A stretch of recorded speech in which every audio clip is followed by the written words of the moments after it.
Chapter 1079, The Emperor's Crew, The Red-Haired Pirates. The cover page is Luffy watering a lion like a sunflower. Okay, so before we talk about Shanks, which I know everybody and their mother wants to hear about, we're going to talk about the quick York flashback that happens at the beginning of the chapter.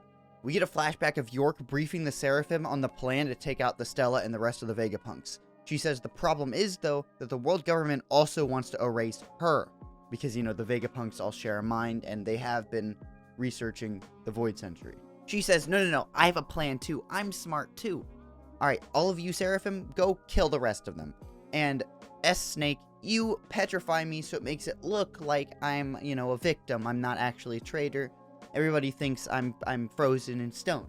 And then just undo it later. The Seraphim, all listening to the orders, say, okay! On present-day Egghead, we see Sentomaru leading an evacuation effort with the PX Mark IIIs protecting them, and we see a three-headed skull and crossbones off the coast. That, my friends, is Blackbeard's Jolly Roger, and my money's either on Aokiji or Blackbeard showing up. And Blackbeard, if he does pull up, will probably say, room.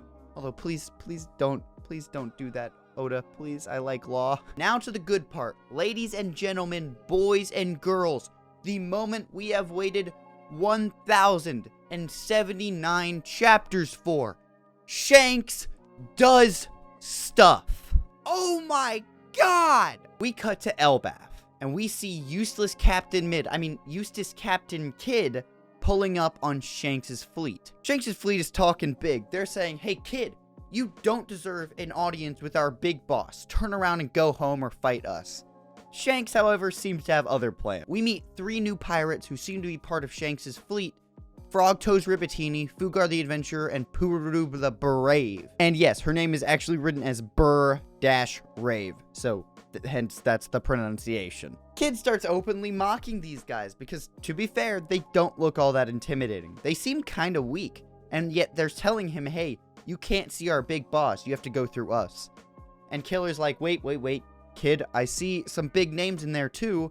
They don't actually say what big names those are, though. Kidd starts making even more fun of them, saying, hey, we are in the new world, right? What are these laughable pieces of crap doing here? Hey, move those ships out of the way. I'll go deal with this myself. And Shanks' fleet is like, no, Captain, listen, we won't let them touch you. We won't let them lay a finger on you. Let us defend you for once. Like, let us prove our worth. He's like, no, guys, I know you won't let him hurt me. But just move the ships out of the way so I can take care of this real quick. He's a big deal. Do not underestimate the new generation. Shanks' fleet is devastated. Their boss just arrived at Elbaf and now he has to leave. And he's like, guys, listen, it's my fault. This was supposed to be a quick stop. And because I didn't leave sooner, that murderous youngster found me. Now get off me. Let me go deal with this situation, please. It is my mess and you guys shouldn't have to clean it up. As Shanks boards his ship, we're told that his fleet is notoriously weak. And it's in large part because he gives them his flag to fly under so that they can remain safe in the new world. Because if anyone messes with Shanks' allies, they are getting a meeting from Red Hair himself. As Shanks boards the ship, we kind of get an idea of how the red-haired pirates interact with each other.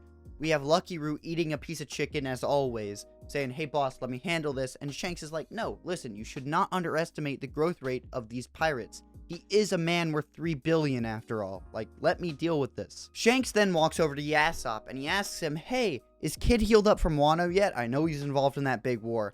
And Yasopp seems to think he's ready to go. He was scouting it out with a telescope, not his hockey, which was odd, but what can you do? Maybe he just works better with a scope. He's a sniper. Shanks doesn't seem that disappointed by this. He actually seems kind of glad. And I want to say that's more so of Shanks doesn't want to kick a pirate while they're down. A, it's a bad look on him, and B, I do think he greatly respects the new generation. And, you know, Kidd was in Wano with Luffy. Maybe he's taking into account that they're friends. I still think Kidd will be the spark for Luffy and Shanks' clash, but it is good to see that Shanks is taking into account that they might have a relationship. Next, Shanks walks over to the Intel Collecting Division, and before asking about Kidd's data, he asks about Blackbeard, which is interesting because it seems like Blackbeard is a big subject on his mind, and rightfully so. Blackbeard is a huge threat, and we learn that the only thing about him is that he's left Pirate Island. We also get to learn that Shanks was pretty sure that Blackbeard would show up in Wano, and was very surprised that he didn't. And then he gets Captain Kidd's information. Shanks has tons of information on Kidd. We don't get to see it, but we do get to see the pages turning. He's like, okay, from the South Blue, yeah, he's been in a lot of fights. That makes sense. Let's move on. Fight, fight, fight. Kid is in battle mode. Killer, how many ships? Captain, there's about 9, a few pretty well-known faces. He's like, I don't care. It's time for the damn punk. And he makes a giant rifle. And what did we learn in chapter 1 about pointing a gun at people from our boy red-haired Shanks? Shanks uses future sight, and oh boy, what a future it is. Shanks sees his entire fleet annihilated by one blast of the damned punk and realizes he has to act. He leaps off his ship, demanding they scatter the fleet, and Ben Beckman comments, he's like, hey, you saw one hell of a future, didn't you? Shanks soars through the sky faster than you can blink, and without a moment's delay, he's in front of Kid.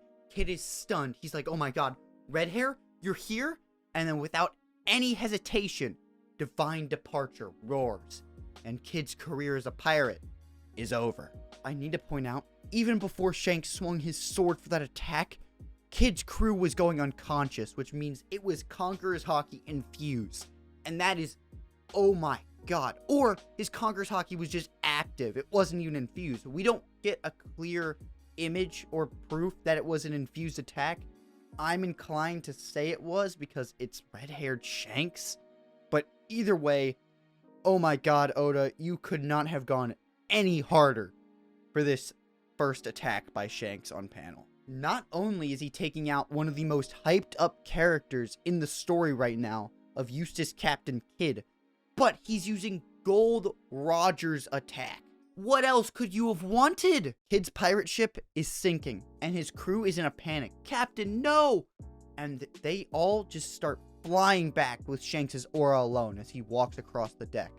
He looks down, and he sees both Killer and Kid at his feet. Killer apparently jumped in front of the attack, which means he got 2 of the biggest name pirates in the world with one swing of his sword. Kid's crew surrenders immediately. They're begging, they hand over the poneglyphs. Red hair, please spare us, just let us go. But what did we learn from Shanks in chapter 1 about pointing a gun at people? You only point a gun at people if you're willing to put your life on the line. Dory, Bragi, Hakoku sovereignty, please. Dory and Bragi, the 2 giants from Little Garden, are standing on the shore laughing. They said, hey, pirates, you want to point a gun at our home? Be prepared, because what goes around comes around, baby. Hakoku sovereignty. And his ship is blown clearly into bits. Kid is likely on the bottom of the sea, dead. We get a narration panel that says, in Elbaf, in the New World, the 3 billion berry bounty man, Eustace Captain Kidd, has been utterly destroyed by the red-haired pirates. There was a lot of mind-blowing stuff in this chapter, so I think I'll leave you guys here so it can marinate and chill in your minds. But I will say this. I think the majority of the supernovas are going to burn out like a supernova would and die or be retired forcefully. In Kid's case, I don't see him getting up from this. I think it would be taking away from Shanks' debut, and of all the deaths to retcon, I can never see Oda undoing something like this that he's built up for literally 1,078 chapters. So, as always, I've been your host, Lettuce Eating Walrus. Have a wonderful rest of your day. And remember, Akagami is not to be trifled with.